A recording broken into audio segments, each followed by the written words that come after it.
of the Civil Society Engagement Mechanism, the CSM. Before we begin, I would like to go through a few housekeeping things. First, this session will be recorded and shared later. Second, captions and sign language interpretation are available. And to access them, click on the arrow next to the closed captioning button on the bottom of the Zoom window and select Show Subtitles. Third, we have translation in French and Spanish. And to tune in on those channels, please select the globe icon marked Interpretation on your Zoom menu and choose your preferred language. Then select Mute Original Audio and you'll be good to go. And please feel free to post your questions throughout the presentation in the Q&A box. Now, before I introduce our next speaker, let me give you a little bit of background about this event. The 2021 State of Commitment to UHC Review provides a multi-stakeholder overview of the status of UHC at the country and global levels. The State of Commitment to UHC Review is political, country-focused, and action-oriented. And there are country data profiles and a global synthesis report from this review. This year, the review focused on the 44 countries that participated in the voluntary national review process. As part of this process, CSM, in partnership with UNAIDS, the International Federation of Red Cross and Red Crescent Societies, Save the Children, NCD Alliance, Living Goods, People's Health Movement, APCASO, Global Health Council, and other country partners conducted 19 focus groups to highlight the perspectives of civil society and communities. The focus groups were held in Bhutan, Burkina Faso, Cambodia, Colombia, Egypt, Georgia, India, Japan, Kazakhstan, Kenya, Laos, Mexico, Nepal, Niger, Pakistan, South Africa, the United States, and Vietnam. In addition, we held regional consultations in the Caribbean region that included the countries of Antigua and Barbuda, Bahamas, Barbados, Belize, Dominica, Haiti, and St. Vincent and the Grenadines. Sorry about that pronunciation. And today, in commemoration of UHC Day, we will share key findings and lessons learned from these consultations. We will highlight country examples of key challenges and gaps in achieving UHC and understand how the state of the UHC commitment data portals can be used to support accountability at the country level. Without further ado, I will introduce our next speaker, Justin Conan. Justin is co-chair of the UHC 2030 Steering Committee and the WHO-hosted Social Participation Technical Network, as well as a member of the WHO Strategic and Technical Advisory Committee on HIV, viral hepatitis, sexually transmitted infections, and he is also president of ACAN, Australia's largest civil society organization working on HIV prevention and support. Justin, welcome. Thanks, Weiss, for that introduction. It's terrific to be here among civil society friends. We're here today, as you said, to discuss the role civil society and communities can play in making progress towards universal health coverage. And in particular, the findings of the recent UHC 2030 State of Commitment to UHC report, as well as the civil society consultations you highlighted, which accompanied its development. But let's take a step back first. Every 2 years, WHO publishes an official UHC global monitoring report, which tracks progress on SDG 3.8 targets around service coverage and financial protection. The 2021 report came out a few days ago. Broadly, the report confirms what we feared, although with some glimmers of hope. In the 2 decades of this millennium, service coverage has improved significantly, but not fast enough to meet the targets set for 2030. And this is even before taking into account the impact of the COVID-19 pandemic. On the other hand, trends in catastrophic health spending were already worsening pre-pandemic, with almost 1 billion people forced to spend more than 10% of their household income on healthcare. Even before COVID-19, the world looks certain to fall well short of the WHO triple billion target of more than 1 billion people additionally covered by UHC by 2023. So we have a mountain to climb. And in order to address this, we need to know not just what is happening, but why things are happening. And that's why UHC 2030 produces the State of UHC Commitment Report, which looks more qualitatively at why progress is or is not happening. This year's review asked a simple question: what actions are governments taking to fulfill their UHC commitments? It consists of 45 country profiles. I know you said 44, Waiswa, we can look at that, you're probably right, as well as a synthesis of findings from the review of data in those countries, and 8 progress review dashboards on country commitments and outcomes, on targets and priorities for UHC, financial protection, service coverage, leave no one behind, including gender equality, and more. And next year, we aim to review all remaining countries' UHC commitment progress as preparation for the high-level meeting on UHC in 2023.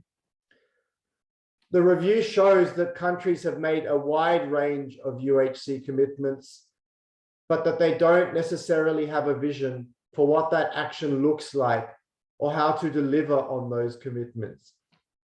And although many have prioritized equity, perhaps unsurprisingly, gaps persist between policy, implementation, and results. The report has 6 key findings. It shows that despite government's commitments, action towards universal health coverage is uneven and insufficient. Number 1, and this is a good thing, most countries have agreed strong national commitments and targets for UHC, and an increasing number are reviewing their progress. However, number 2, country commitments and reporting on UHC are often not linked to a clear strategy to achieve UHC. Moreover, number 3, government plans and reporting on UHC often focus on specific diseases or services in a fragmented manner. And number 4, key for us, non-state actors lack opportunities to participate in government-led planning, progress reviews, or implementation towards UHC. In addition, again, another good thing, number 5, the importance of equity is strongly acknowledged in government's UHC initiatives, but it needs to be operationalized far more comprehensively.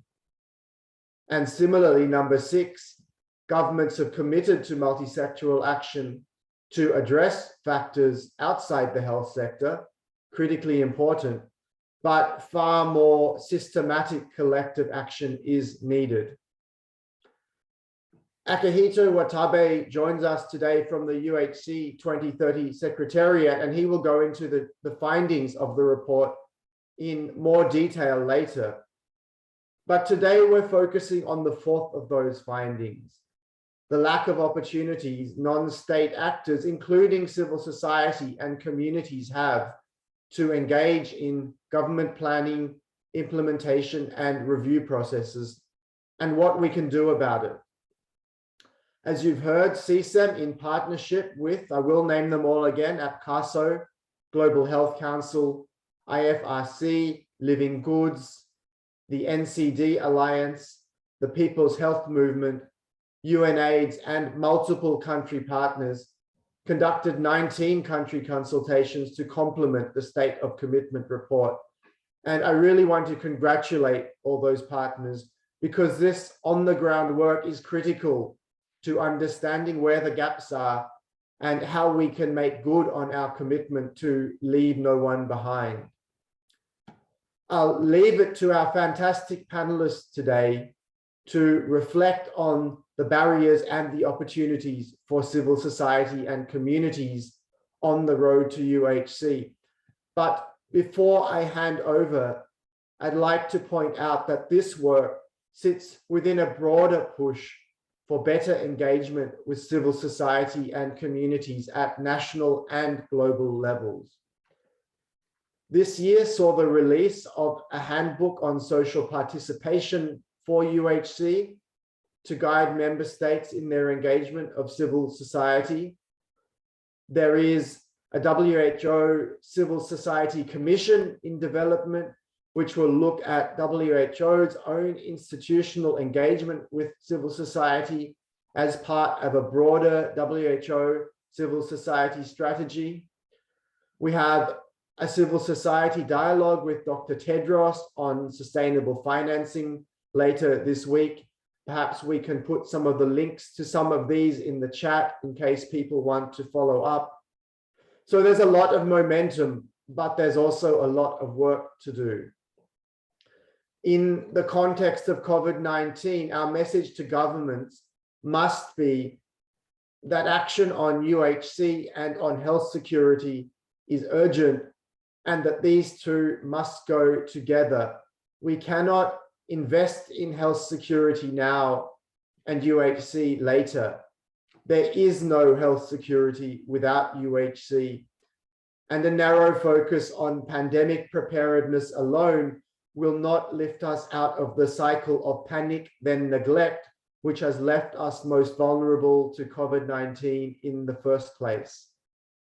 We need resilient and equitable health systems focused on providing quality primary health care that leave no one's health behind in crisis and in calm.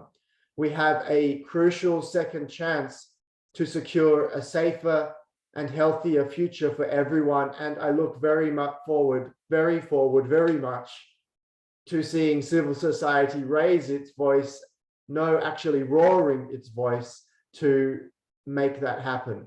It's now my great pleasure to introduce Eliana Monteforte to moderate today's panel. Eliana is Director of Special Projects at Global Health Council and a member of the CSEM Advisory Group. Previously, Eliana worked at Management Sciences for Health and was formerly the coordinator of the CSEM Secretariat. So she knows this work very well. Eliana, over to you. Thank you so much, Justin, for your great introduction. And I'm super excited to moderate today's panel. As Justin emphasized, it's the role that civil society plays to make UHC a reality is incredibly important. And I think CSCM and Global Health Council truly believe that civil society is the key link to governments and the needs of populations, particularly the needs of the most marginalized and vulnerable populations. COVID has really shown us the importance of civil society and emergency response, and hopefully at some point recovery. And we have seen in some places governments involve civil society in the COVID-19 response, and in others not so much. And so we really want to take this time in this panel to really show how crucial civil society is with pandemic response and just public health response in general, and really have all of the participants here continue to advocate for supporting civil society in these important roles. Also, COVID-19 has really shown the stark inequities that exist all around the world, not just at the country and regional levels, but we're seeing them at the global levels as well. and how these inequities have truly been exacerbated by the pandemic. And again, how important it is for civil society to be part of the solution and how we address these inequities. So with that, I am excited to say our panel is going to touch on a lot of the work that they have done both at the country, at the subnational, at the regional, and at the global levels to address some of these issues. I'm going to introduce the panels one by one as I go through our agenda. But first on my list, I have Chamran Chobe. He's the Executive Director of Khmer HIV/AIDS NGO Alliance. He's also the Chief of Party for the USAID-funded Community Mobilization Initiative to End TB in Cambodia. And his career in public health spans nearly 3 decades, focusing on community and health system strengthening. So my first question is, what progress is being made at the country level, and what are the key challenges that need to be overcome? So Chamran, over to you. Thank you so much, Elena. And once again, good morning, good afternoon, and good evening, everyone. I am very pleased to be part of the discussion to discuss about the progress that the country has made, and in particular to share how we support the discussion at the country level, especially in the mid of June and at the late of June, which we have around 53 representatives of the people from different vulnerable and marginalized community in Cambodia to get the perspective and also the progress concerning to UAC implementation in Cambodia.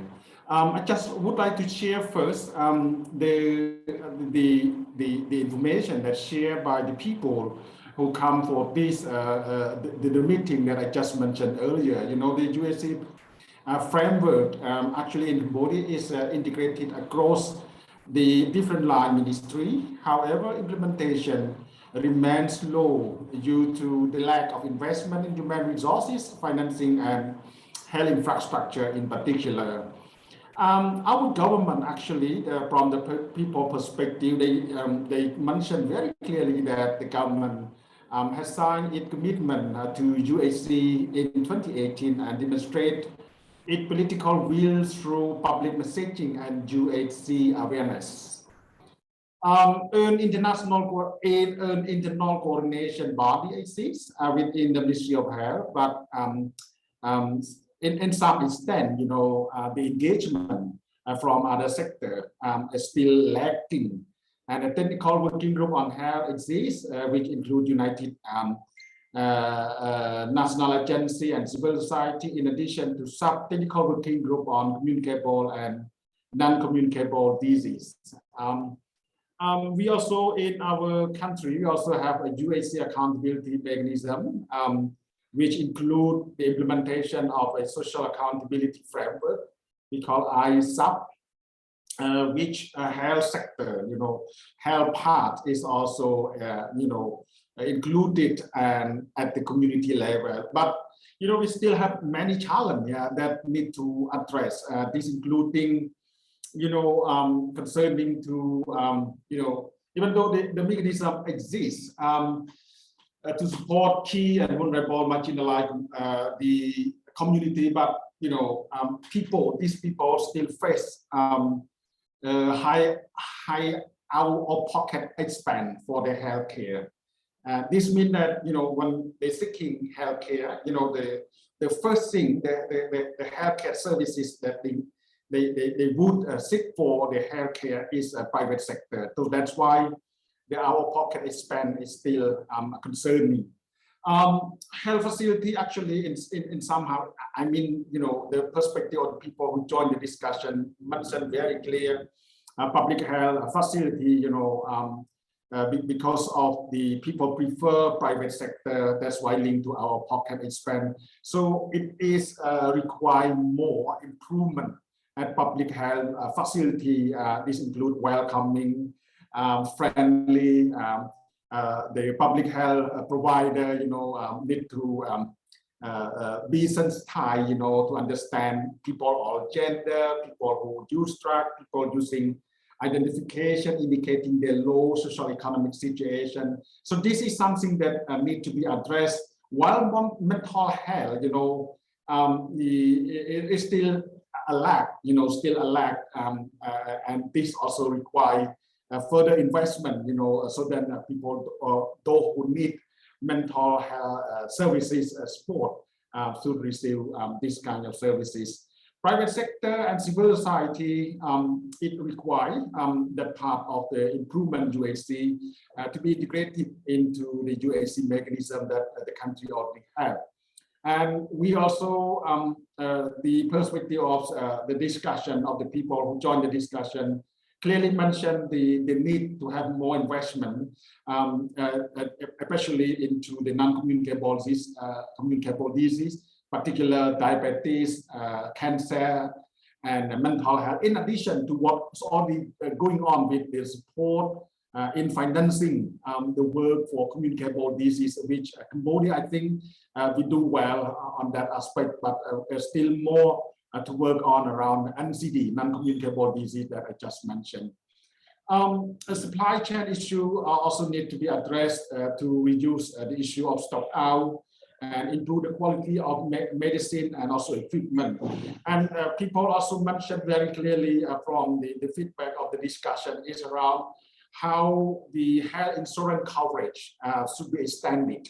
So then the people, with formal and non-formal employment, should be, included into this benefit package. So then there will be no one left behind. So this is something that I just would like to share as part of the work that we have been engaged through facilitating the discussion to support a UAC report that we share today discussion. So I think that's all from my part, and look forward to further discussion if required. And once again, thanks a lot to be part of this session. Thank you, Elena. Thank you so much. You brought up a lot of important issues. I think one of the things that stands out, especially throughout this COVID-19 pandemic, is the need for all sectors to work together and not work in silos like we have been. And so thank you for mentioning that, because I think it's really important, and also looking at resource mobilization to support a lot of the activities that are going on at the community, at the country level, particularly supporting civil society organizations. And then also the important role that private sector plays in all of this, and the shared role that they play working together in coordination with civil society and with public sector.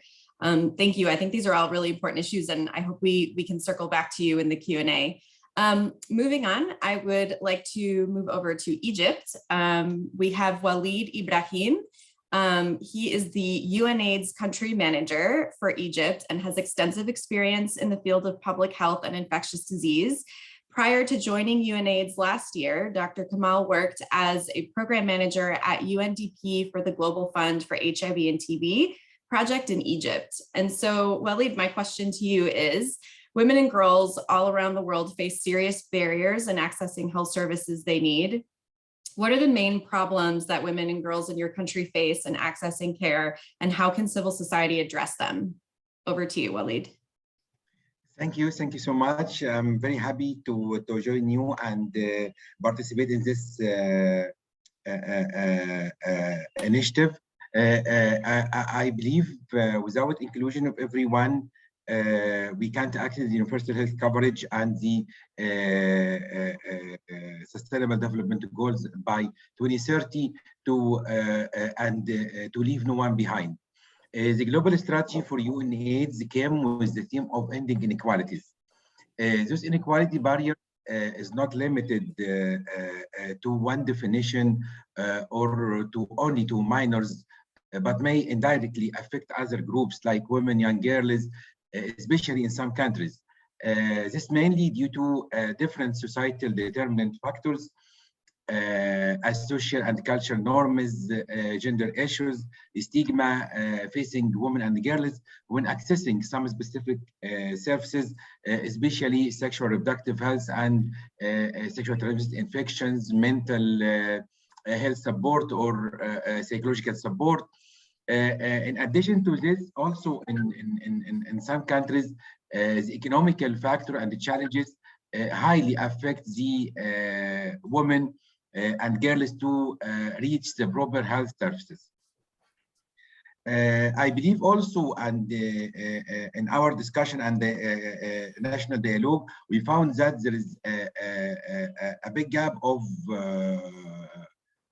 reaching knowledge and health awareness, health education and awareness regarding the maybe what's called self-required health rights component for women and girls. And most of women and girls are not aware of the definition and maybe the content of the basic or primary health packages, especially when it comes to puberty, marital status, marital issues, pregnancy, self-care matters. Mainly, they are concerned about non-communicable diseases like diabetes and hypertension, and maybe to some extent other issues like maybe obesity for some social level. We also experienced a lack of interest regarding the prevention medicine. Most of, maybe not only women and girls, maybe other population focused on curative medicine and seeking health services when they are sick or have some illness. But the prevention and the prophylactic medicine is not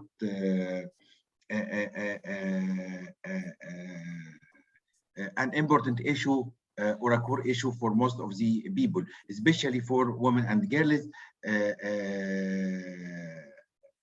And this prevention medicine is not only about infectious disease, but also using other prophylactic healthy habits to protect against some chronic and non-communicable diseases, including early detection of cancers. Most of women and girls, as per the country dialogue with the civil society organization and other partners, seeking non-specialized health providers for advice and do not follow the accredited or the standard prophylactic or treatment guidelines. This may affect the health outcome of most of them. They may seek health advices from pharmacists, from non-professional, maybe sometimes from persons with non-medical background. In addition to a very low level of follow-up and using the proper investigation methodology, like lab and other laboratory investigation and other required investigation. In addition to this, also with the types of and the culture of women and girls in country, the unclear mapping of the services and service providers, and sometimes the complexity of the process may hinder them to reach the service, even if it is exists, especially with people with limited resources and limited educational and social level. COVID-19, of course, added an additional implication to women, young girls, and other key groups like people infected and affected by HIV and AIDS, especially in low and low middle income countries. Considering all these barriers and the challenges, I believe that the role of civil society is very crucial at this moment to complement the governmental and other initiatives to expand the geographical and the vertical coverage of the health services with the three arms of primary health, primary, secondary, and tertiary and specialized health services. In Egypt, we have a different national health initiatives that cover maybe millions of people under the theme of 100 million health for all people and the elimination of hepatitis B and other and non-communicable disease. Civil society engagement is very important and crucial, and they are currently requested to have an active role to support two main responsibilities which are expected to highly impact the access of women and girls to the available health package. The first one is to work on disseminate the community awareness through direct reach of women and girls, maybe reaching them at their homes, at their village, and at their slum areas through the integration with other non-health services that most of the civil society organizations here in Egypt provide for people, like food and social support. This awareness must contain two elements, awareness regarding their health needs and regarding the availability of the services and service provision site and mapping. The other issue that civil society has to work for the upcoming period is to expand the service provision through its delivery sites itself, as to reach more people and to cover more geographical area and maybe to lower the cost for those who have some economic challenges and to be integrated with the governmental sites to allow more time and more place and friendly health provisional areas for women and young girls. I believe the role of the community workers is very crucial when it comes to elderly women, women with disabilities, and rich young women with sexual reproductive health and awareness packages, and linking this to other societal determinants like gender, stigma, and violence. I hate to interrupt you. We do have to move on to the next speaker, so if you can just wrap up in a few seconds. Yes, I have only 30 seconds.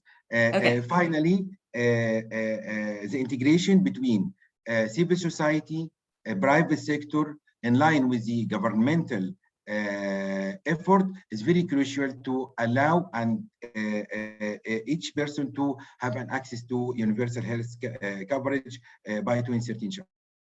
Thank you so much. Wonderful. Thank you so much, Walid. I think you covered a lot, and so important the knowledge gap that exists and the role that civil society plays in making sure that people have information about where to get health services and what kind of health services they need and what their rights are. And then, you know, how what you mentioned, that civil society plays a big role too in expanding healthcare services, particularly to some really hard to reach areas. So great. Moving on, we are now traveling over to Kenya. We have Mercy Onsando, who is the CEO of the Chief Executive Officer of HENET NGO, Health NGOs Network, also known as HENET, an umbrella of health NGOs in Kenya. She has over 22 years of leadership in the NGO sector and has represented Kenyan civil society organizations at the national, regional, and international levels. So the question to Mercy is, how can communities be supported to engage with UHC-related decision-making at the subnational and national levels? The floor is yours.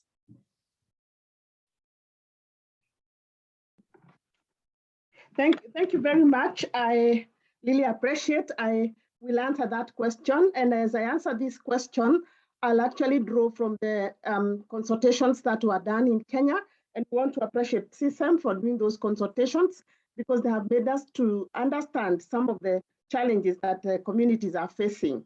So one of the things that was very clear in the consultations is that there is knowledge gap, and that people do not understand, the citizens, the communities, many of these aspects that are under the UHC agenda. So it's very critical that if the community is going to be well engaged, even with the decision makers, we must build their capacity. They must understand what we mean by the journey of UHC, what we mean by UHC, what we mean by budget advocacy and audit and all those terms. And actually, in this, we must also make sure that the community change its attitude to note that they are great and major stakeholder, and that they have a responsibility of holding the government to account. So capacity building is key. The other thing that needs to be done to enable the community to engage is to ensure that there's what we call meaningful community engagement and participation. And therefore, we look forward to ensuring that there are frameworks that enable the community to sit at the table and be able to give their voices in the discussions as they work and as they engage with the policymakers at all levels, both national and county levels. It is important that in all this framework, the civil society the community is represented from the decision-making time to the planning, to the implementation and monitoring of what is happening around the Uhc agenda. Indeed, there is great need for community participation, and that cycle of community participation needs to be honored right from the beginning to the end, and not just when looking at the monies being allocated, to mention but a few. The other thing that is very critical for the community to be able to engage is transparency and information sharing. During our consultation, it came out very clearly that many people, many members of the community do not seem to be getting the information to help them engage. Therefore, we need to make sure that information is displayed and is available for the community to engage and to get empowered. For example, very important for information regarding expenditure, regarding service delivery, to be posted at a place that the community is able to access it and to understand what is happening. It is important that we have a grievance redress mechanism. Very important to have complaint boxes available where people can put their advice or their responses regarding how Uhc is, and that can also be accessed by the decision makers so that it is again taken up and included to inform policy and to inform planning. The community also needs to be included in the social accountability mechanism, where we need to have very clear roles and functions of health committees, representativeness and inclusiveness of community in health committees, access and use of information by the community targeted, with community targeted initiatives. It is very important to use digital means because we are at a digital era for the community to access information of any kind. The other thing that is very critical for the community to be engaged with the decision makers is actually use of social accountability tools. We must engage the citizens in assessing the quality and access of public services. It is important to process and involve the citizen in rating public service providers by conducting participatory survey, involve use of questionnaire and focused group and key informant interviews.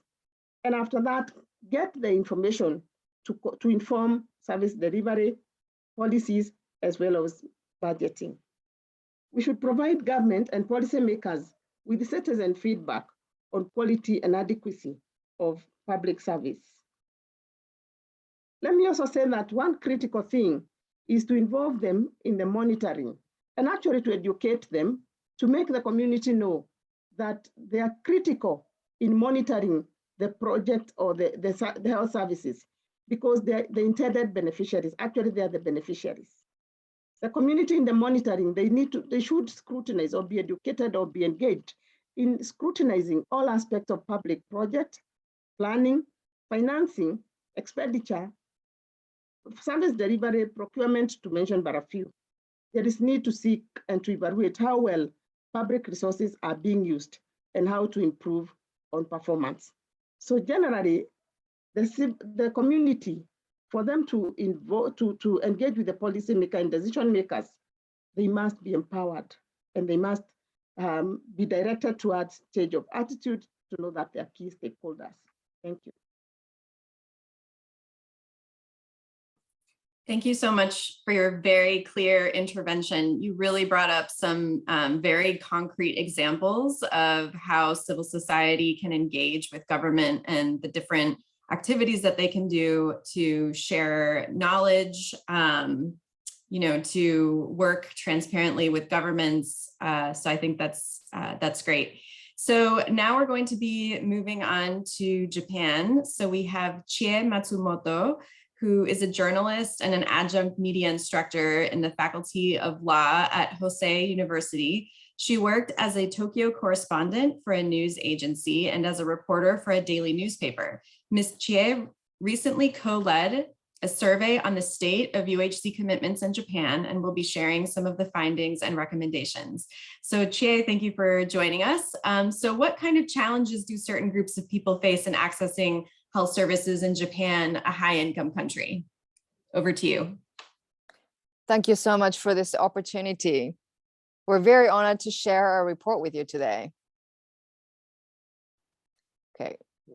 Through the research on the state of UHC in Japan, we found that the greater the vulnerability of an individual, the greater the time, cost, labor, and psychological burden required for that person to access health and medical care.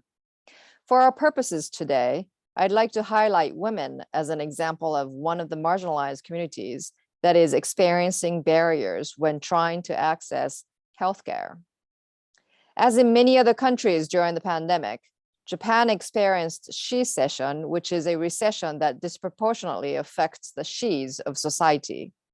Though Japan did not have a formal lockdown, the multiple states of emergency heavily impacted services and retail industries, which employ women on informal contracts.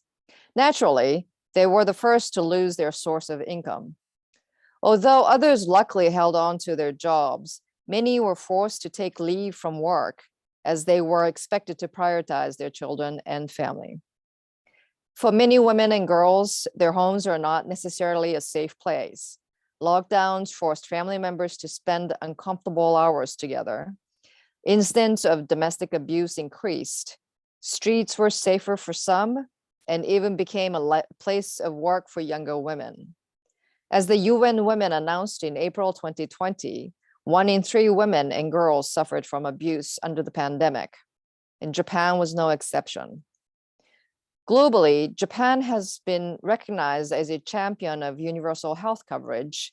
However, the current health insurance scheme gives a false impression that it equally covers everyone that lives in Japan. Unfortunately, when one can barely make ends meet due to precarious employment and low wages, one of the first things that a person gives up is national health insurance, because the burden of premiums for public health insurance and pensions weighs heavier than it does for full-time workers.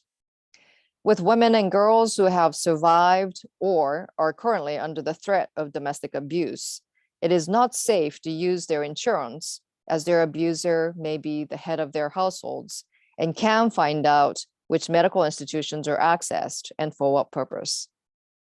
Even when they are independent, they often do not have adequate access to information about what is covered under the national health insurance or pension programs. Another issue that the number of women with mental health concerns is on the rise. Just last month, a government white paper reported that the suicide rate among women was 15% higher than the year before. The pandemic also revealed that the different types of violence that women face throughout their lifetime leave scars on their mental health. And this also poses challenges for women to lead a stable life and hold on to regular employment. Mental health care still has a social stigma in Japan, and there is no guarantee for insurance coverage. The Japanese healthcare system still has potential, if implemented properly and to their full capacity, to provide a complete universal coverage to its people. The redesign must include dialogue with marginalized communities rather than resorting to privatization. At the same time, the government needs to allocate resources to educate and inform the public, especially its vulnerable communities, about how to access the systems that are already in place. It is time to review the system, identify the key obstacles for consumers, and find the pathway to universal health coverage that leaves no one, especially the vulnerable people, behind. Thank you. Really great. Thank you so much for sharing that. I'm so glad that you mentioned mental health, because I think mental health all over the world, not just in Japan, has become a very serious issue. And thank you also for mentioning, the increase in gender-based violence with women. I think, again, this is an example that you posed in Japan, but also reflective of some of the global issues that have come up as a result of the pandemic. So now I'm going to move on to Liana Gukasan, who is the Deputy Head Delegation for the International Federation of Red Cross and Red Crescent Societies, IFRC, to the United Nations. She's an experienced humanitarian professional with 19 years of experience working in the humanitarian sector, both at the national and international level. So Liana, how has the COVID-19 pandemic changed the state of UHC globally, and what is the way forward to get back on track on UHC? The floor is yours.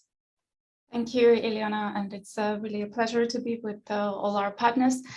Actually, that's quite a broad question, and I'm not sure that I will be able to cover it within the 4 minutes of the intervention that I have, but I will try to do my best.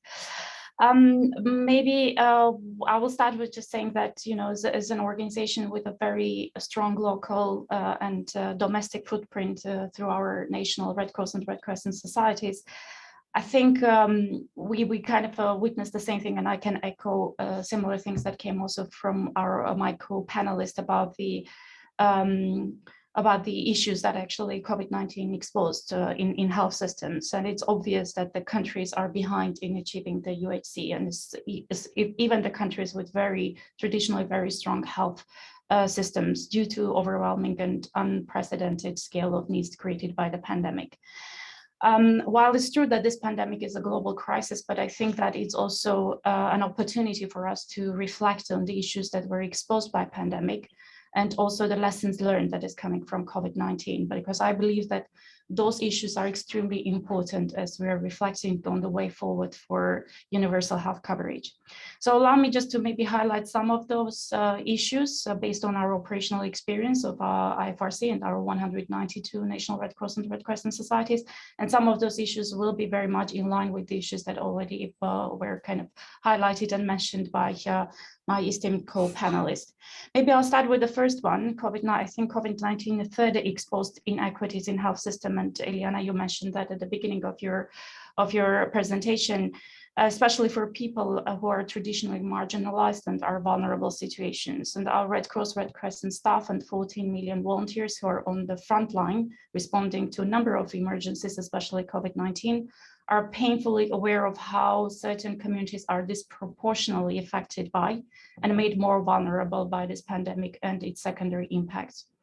And if we want to envision a future where everyone will have access to affordable and quality healthcare, I think it's really important to invest in health equity by making health equity a shared vision and a value, by increasing community capacity to share, to shape outcomes, by fostering multi-sectoral collaboration, and by putting people at the very center of our health interventions. The second thing, just quickly, if you can slow down so that the translators and interpreters, it's okay. Just want to make sure that we get everything translated. Exactly. Thank you very much. I need to be mindful of my speed always. Thank you for the reminder. The second thing, it should come as no surprise that the importance of building trust with people and communities. I think that trust has been mentioned so many times in different occasions, in different conversations when we talk about response to COVID-19. And for us, an organization that has responded to HIV, Ebola, H1N1, and COVID-19, we know that trust and community mobilization are critical in the times of the global crisis. That's where our national societies from the very beginning have prioritized community engagement and risk communication. And we have reached over 800 million people globally with our community engagement activities. And it's really important to invest in building trust before crisis, because we know that it's almost impossible to do that in the middle of the crisis. So that's why long presence before the crisis in the communities of civil society organizations or local actors is extremely important.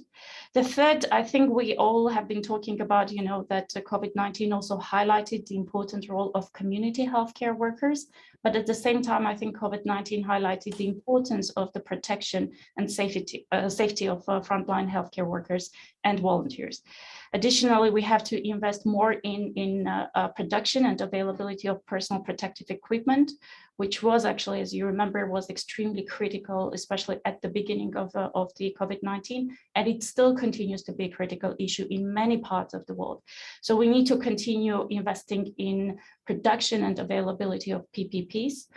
Especially, I would just like to highlight the importance of taking account the gender in the production and availability of PPPs, because if protective equipments, they do not fit, they leave women unsafe and undignified, and they're increasing the risk of infection and the burnout rates and mental health needs.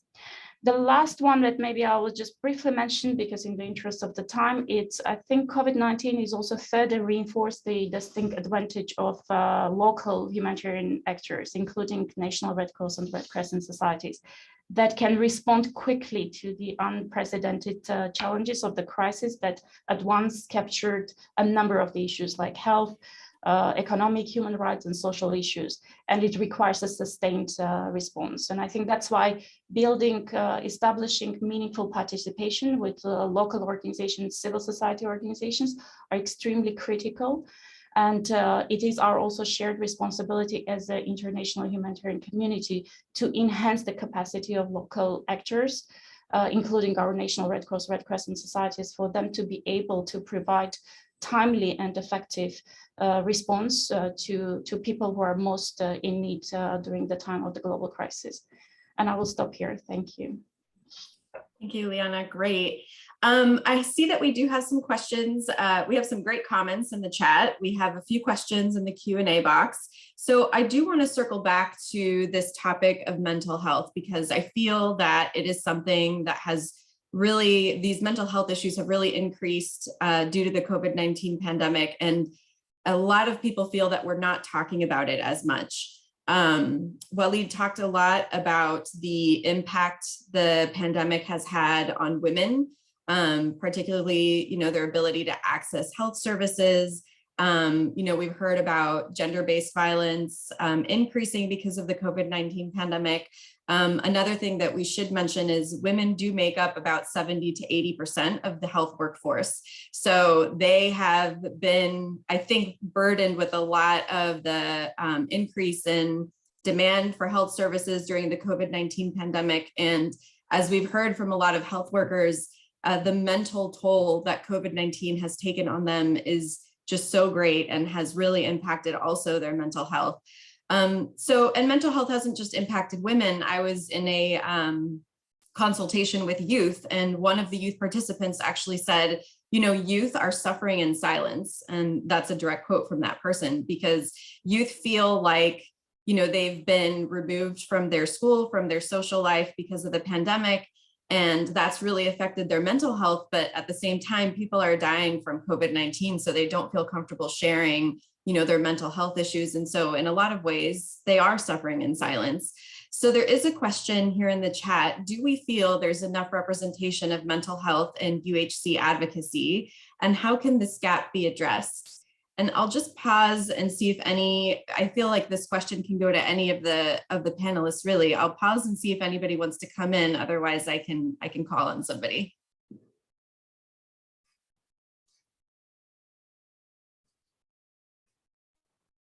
Yes. Yes, Walid, over to you. Can I add something, please? Yes. I believe the mental health is one of the tricky issue of the universal health coverage and the integrated primary health care package.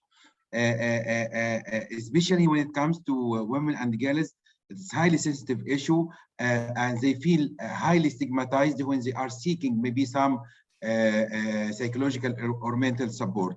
Even when we have some initiative to reach them by service as integrated component, we feel that they sometimes afraid of to be stigmatized, that when they provided by mental support, this mental support means that they have some mental or psychological illness.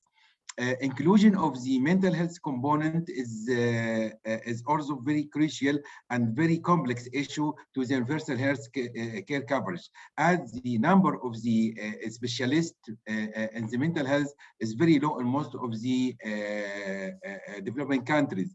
And so it is so difficult to provide the services for all people with the same quality and the same friendly clinic and friendly pathway. So I believe maybe the solution is to provide some innovative training for the general practitioner or the primary health care or family physician to maybe provide some sort of the initial assessment for mental health, and then trying to use a referral a confidential or a full privacy referral mechanism to provide them, maybe included with the antenatal care, with the family planning, with maybe some cancer breast programs that homogenize the mental health issue among other accepted support. The final issue is that when we are trying to provide maybe some virtual consultation and virtual support during the COVID, it is so difficult for them to access a stable internet, and can't provide the cost for this internet during all the time. And also some of the women and girls prefer to not to tell their families, especially their fathers and mothers, regarding their need to mental support. So I believe mental support is inclusion in the health coverage is still primitive, and maybe need another focused interventions and maybe another way of innovative thinking for this. Thank you so much. Wonderful. Completely agree. And I like, that you mentioned that mental health should be a key part of primary healthcare. We talk about primary healthcare as one of the key stepping stones toward universal health coverage, and mental health being a part of that, I think, is very important, as you mentioned. And then of course, there's the stigma around mental health, unfortunately, which is why I think a lot of people don't talk about it. So, in all of the knowledge exchange and sharing and education that we do in public health, I think incorporating mental health in that, so people understand what it is and really how normal it is. Mental health, like, having a cough and having mental health issues is almost one and the same. It's something that can be addressed medically and that people should be able to talk about. So, making it that way, in the way that we communicate to civil society and to communities, hopefully will sensitize the issue a bit more. Any other speakers want to come in? I know, Chia, you mentioned mental health in your presentation. I'm not sure if maybe you want to speak to how Japan has addressed this specifically. Unfortunately, Japan hasn't really, unfortunately, Japan hasn't really addressed that issue so widely, except a few years back, Japan had suffered a very large number of suicide. And then after, I think we had the 14-year streak. And then after that, the government actually took some measures, and it had the public awareness. It actually helped raise public awareness. And so the suicide rate actually went down. But I think during this COVID, it was surprising, and it was such a shock that the number of suicide among women actually rose. Yeah. And so this is actually another challenge, I think, new challenge that we're facing. This was, as I said in my report, this was the government's white paper, and it actually had the suicide countermeasures. And so I think maybe we will have some official public awareness. And again, we will have some kind of nationwide measures to tackle this issue. And also, I think we need to work on social stigma, because we still have that. Yes. And that's why people are afraid to actually go to mental health clinic. And we actually have a lot of harassment cases that are reported at workplaces. Yeah, thank you. Those are really great points. I led the country consultation here in the United States, and mental health also came up as an issue that's really not being addressed here in the US either, particularly among healthcare workers or our healthcare professionals. A lot of people in the US have actually experienced quite a bit of violence due to the pandemic and how politicized it's become. And just how the toll, again, I said that health workers have taken just providing these healthcare services, and just seeing so many deaths has really impacted mental health across healthcare workers. So an issue that a lot of people here are talking about, how can we provide our healthcare workers with those mental health services that we currently aren't really doing? And I think because so many health services are being diverted to treatment for COVID-19, we're seeing a lot of other services suffer. And I think a lot of the panelists have talked about this, in the HIV community. They talk about not being able to access their medication, and different NCDs also are being impacted, and mental health is an NCD. It is considered an NCD, and that has also really been negatively impacted just because of how many resources and how much attention has gone into COVID-19 treatment. So, also something we experienced here in the US, and I think it truly is a global issue that I hope we can tackle as we move forward in universal health coverage. I do want to go to another question that came up in the Q&A box. So how can civil societies influence a more active participation of international financial organizations toward funding of UHC, especially in Sub-Saharan Africa?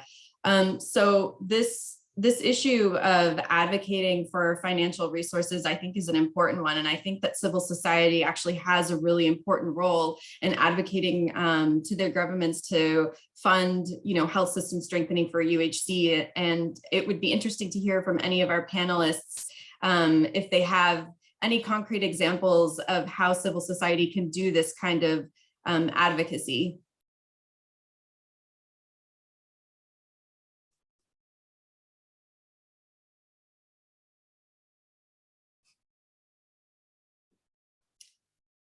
And if I don't hear from a panelist, I will have to call on somebody.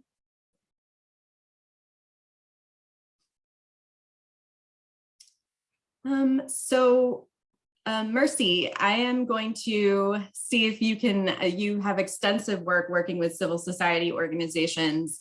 And I wonder if any of that work has to do with advocating for more resources at the country level, to your governments to make sure that their health systems, or that the country's health systems, are adequately financed. Not sure if you can provide maybe some examples of how civil society have done that, or maybe speak to the important role civil society has in budget advocacy or advocacy for health, financing health services. Thank you very much. Yes, Kenya civil society organizations under the umbrella of HENET have been pursuing advocacy financing for health system strengthening. And what we've been doing is ensuring that we engage with the, for example, the parliamentarians, because we know they play a critical role of allocating resources. And at the same time, we do again engage with the Ministry of Health, so that as they work with the subnational, they also allocate sufficient funding. So we have been pushing for increased domestic financing for UHC, increased domestic financing for health systems in our country. We've seen some changes, but we are not yet there. We are still continuing to engage and to generate evidence, so that the government, for example, is able to see indeed the finances allocated are either sufficient or not sufficient. And as we know for sure that the resources allocated to health are not yet sufficient for the support that is needed in our country, for example. Thank you.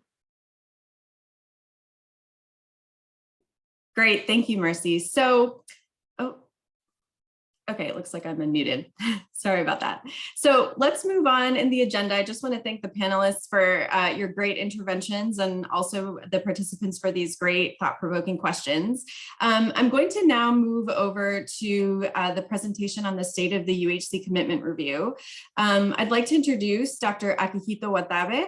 He is a member of the UHC Core and Multi-Stakeholder Partnership and a global movement for accelerating equitable and sustainable progress toward universal health coverage. He led the development of the State of the UHC Commitment Review, which was launched on UHC Day, December 12th, and will be sharing key findings of the review with us today. So Akihito, the floor is yours. Thank you very much, Ariana, and good morning, good afternoon, good evening, everyone. So this is Akihito that I'm leading the State US Commitment overall project since last year, and also as part of my another task for the high-level meeting on UHC preparation. So today I'd like to briefly update the State US Commitment work that we have done this year and also last year. And Justin had already covered the overview of the findings. So let me explain a bit more details of what are the State of US commitment country profiles and what we can find from our review. So this is just the recap. Sorry, maybe I need to remove this box. Can you see the screen or? I can see your screen. Yeah, okay, that's good. So the State US commitment we started last year to make sure that we make the government accountable for their commitment made in the high-level meeting 2019. And we have identified 8 commitment areas. And last year, it's a baseline review that we conduct a quick review of the all data we have to produce 193 country profiles. So the 2 pages country profile per country. And also because of the COVID-19, we shift our focus. It's more focused on the COVID-19 impact on universal coverage.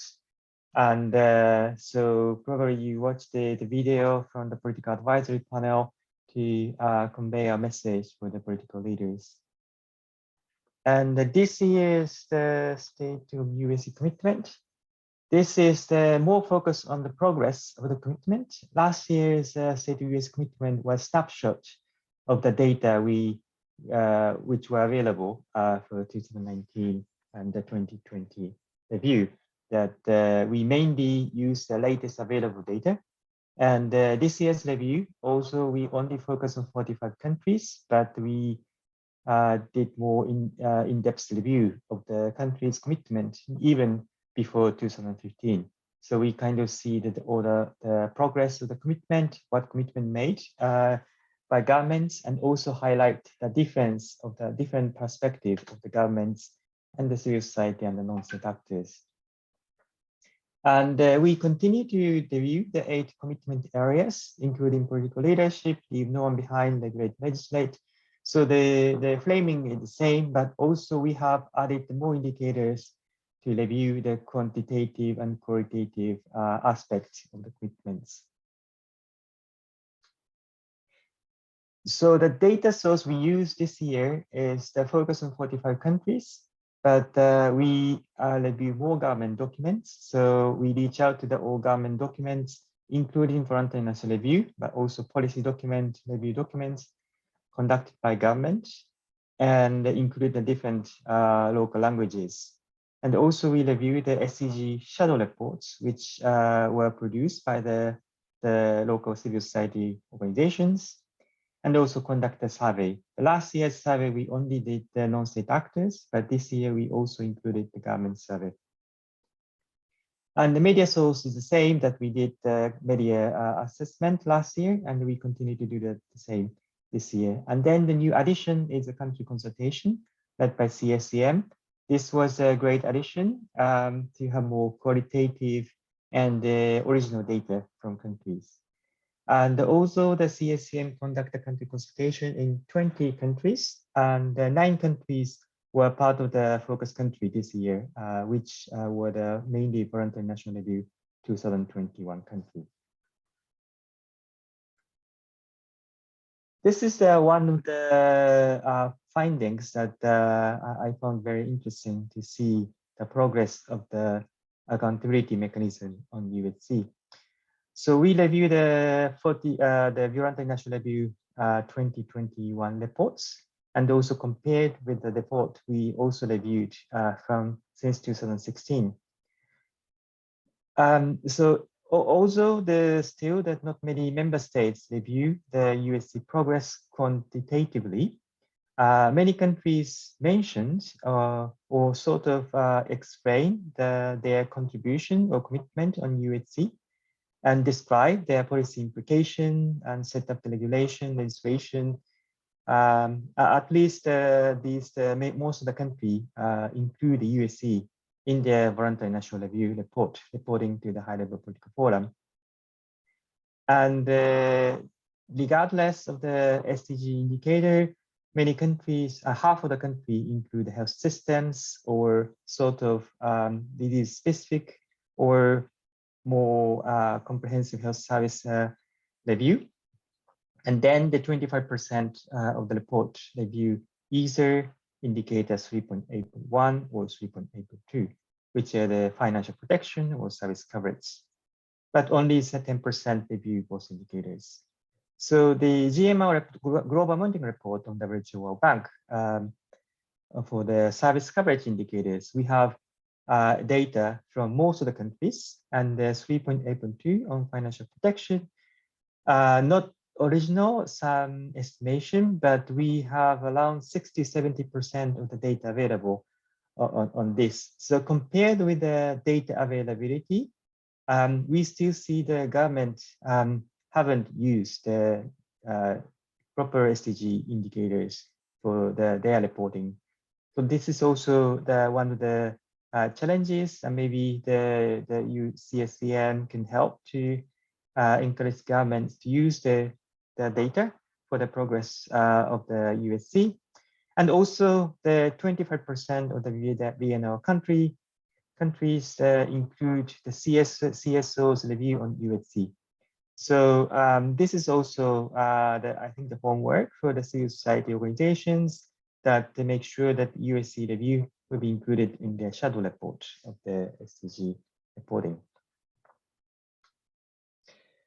So this year we developed 8 dashboards, which covers the overall commitment, progress and targets, priorities, and the financial protection, service coverage, leave no one behind, and health emergency, in our environment, and then stakeholder network analysis. We cover pretty broad the qualitative analysis, and I'm happy to play one video to explain the overview of the dashboard, and the video is already available on the website that you can also watch later. Oh, wait a second. I think I need to share this one. Commitment Dashboard. Okay. Hello, and welcome to a short introduction to the State of UHC Commitment Dashboard. The dashboard on universal health coverage commitment can be found on the UHC data portal. This portal is a gateway into 3 pages with unique data and dashboards that showcase commitment and progress on UHC. We have the baseline review portal, progress review portal, and the UHC Stories and partner data portal. The baseline review portal presents initial or baseline data from the State of UHC Commitment Review completed in 2020 across all countries. The Progress Review portal shows this year's updated data from 45 countries. There are various dashboards to help you understand and evaluate UHC in your country or another country. Over time, more countries and new statistics will be added to help country stakeholders to assess the latest UHC commitments and track progress. The UHC Stories and Partner Data Portal is a global repository of personal stories on UHC, as well as selected UHC and health system dashboards from other partners. The UHC Stories were submitted by individuals who wanted to share their experience of UHC and therefore it is a place to explore what UHC means to people and communities, as we know that we need more than hard data and numbers for real change. Under these three portals, you can find the State of UHC Commitment section, where you can click to learn more about the initiative itself, as well as the synthesis report of findings from 2020 and 2021. Today, I will show you a bit about the progress review portal. So this is the data from 2021, where there are 8 new interactive dashboards on UHC. You can click on each one and it will display below.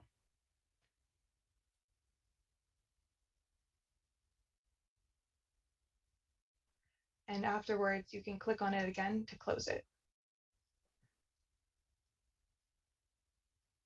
In the first dashboard, you can ask and get answers to questions like, what commitments has my country made towards UHC? Where was this commitment made and when? And what type of commitment is it? You can also learn about whether your country is progressing in terms of UHC quantitative outcomes, such as financial protection, service coverage, or other important indicators, including representation of women in national governments. In this dashboard called UHC Targets and Priorities, you can learn about the different targets, measurable targets that your country has set or another country has set to achieve UHC. You can learn about different elements or dimensions of UHC, such as financial protection, service coverage, and leave no one behind in these 3 dashboards. For example, you could look at which population groups has your government prioritized in their UHC commitments and actions under this dashboard, as well as some others. You can also look at UHC in health emergencies, participation for UHC in the enabling environment for participation in UHC, and sector and stakeholder networks for UHC to learn about who is working towards UHC in a certain country and how. These dashboards compile data from various sources, including government and non-government sources, to try to show a balanced view of UHC, and therefore allow users to learn and evaluate UHC in their country and globally. Thank you very much for your time. So this is the short video that we produced, and we're gonna add a longer one to also explain how to use a video, how to use the dashboard more details. So well forward, the state UHC commitments. Of course, this year we have more data, and then of course strong the engagement of the CSOs, and especially good network beyond the CSA members. We also mobilize the different civil society networks to collect the data. But also we face some challenges to continue this review across the countries, especially the survey that we conduct the survey this year, both government and countries. We still face the low response rate of the survey, which find difficult to continue the ensure multi-stakeholder review, especially the other stakeholders, especially the civil society is very active, but the private sectors and academia is still low response, and also government response is pretty low this year. And this year only focus on 45 countries, but the next year we do need to review all countries before higher meeting process. So we need to increase the number of review of the government reports, documents.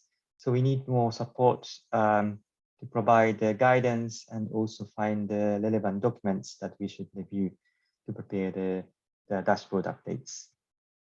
And also we like to see how the our material will be used for in-country advocacy accountability progress, and how we improve the material for the actual activities in the country level. And this is one of the opportunity for next 2 years, that one of the findings of the state UHC commitment this year, that also many member states commit to UHC, but still in terms of implementation and policy strategies, they still focus on very vertical specific health service approach, not a comprehensive or primary healthcare approach. So we, as a UAC 2030, started the state coalition of partnership for UAC and global health to make sure the different health partnership, including PMMCH, Road of Malaria, Stop TB Partnership, and the NC Alliance and the Global NC Platform to work together for the UAC high-level meeting next into 2023. And also as part of our collaboration, we review all the political declaration on health, including NCD, TB, HIV/AIDS, and others, to list all the commitments on global health endorsed by the UNGA. This website, this is available on the state UAC, the Coalition of Partnership website, and you can find all the relevant commitments made by the member states over the last 6 years. And also we start working with the parliamentarians, thanks to the initiative of the Gabriela, a new co-chair of UAC 2030. We start working with the different parliamentary networks to develop the parliamentary guide on universal coverage in line with the key asks from the US movement. We framed a similar approach to provide a guidance how the parliamentarian can help to achieve universal coverage and lead, protect, legislate, advocate, invest, and collaborate. The action step guidance is also available on the website, and also we produce some case studies of the parliamentary initiative in specific countries. So this is also the opportunity that we start mobilizing parliamentarians to make government accountable and also help civil society to be part of the formal accountability process in country level, or also contribute to the legislation, regulation of the country USC scheme. And then also, I think this is important for civil societies that to make sure that the health is a political election agenda in country.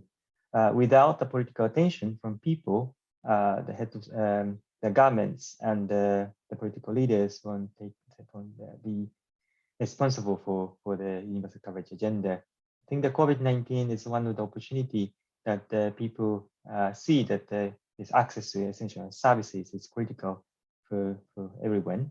So how we maintain the political momentum, lesson learned from COVID-19, not only invest in COVID-19 response, but to make sure that the investment in the health system and across the health services is critical. So the final way forward. So we are mainly working on the state US commitment to feed into the high-level meeting 2023, which is it's already scheduled in end September. And there's another multi-stakeholder hearing by June. So we are going to finalize the state US commitment country profile and also consolidate all findings, prepare the recommendation to make sure that all the review will be feed into the next political declaration. And of course, we are working with the WHO and the co-facilitator to draft the political declaration and also feed into the SG's the recommendation to the member states. So this state US commitment is one of our flagship project, and also the opportunity for all civil societies and other stakeholders to engage this multi-stakeholder process on the high-level meeting. And of course, 2023 is SDG midterm review. So that is also another process. We need to make sure that the VNL report and other SDG process will capture the USC progress and ensure that this process will be used for the formal accountability process from USC in next 2 years. So thank you very much for the opportunity, and thank you for all your contribution to this work this year. Wonderful. Thank you, Akihito. And I usually like to end these meetings with a call to action. And my call to action to you all is to please take a look at all of the amazing information that this commitment report has. It's so important for us to have evidence and data-driven advocacy messages. And this is really where you can get the evidence and the data you need to hold your governments accountable and to really develop messaging that's targeted to serious gaps that we've discussed today and that you'll be able to unpack by looking at this report in your country, region, or global or at the global level. So now I'm going to hand it back to Waiswa so that he can wrap this session up for us. Thank you. Hi, everybody. Thank you so much for joining us today. And I want to especially thank our fantastic presenters and the moderator for a great conversation on the state of UHC commitments. The recording from this event will be available next week on our website. Let me just drop it in here. And we'll also be sharing some of, you can also find some of the resources we've talked about, including the summary report from civil society consultations on the website. The state of the UHC commitment review, you can also access that on the uhc2030.org. We hope that you will share these resources with your networks and also use them in your advocacy and accountability activities in your countries. Thank you so much for joining us today, and goodbye. Bye, everyone. Thank you.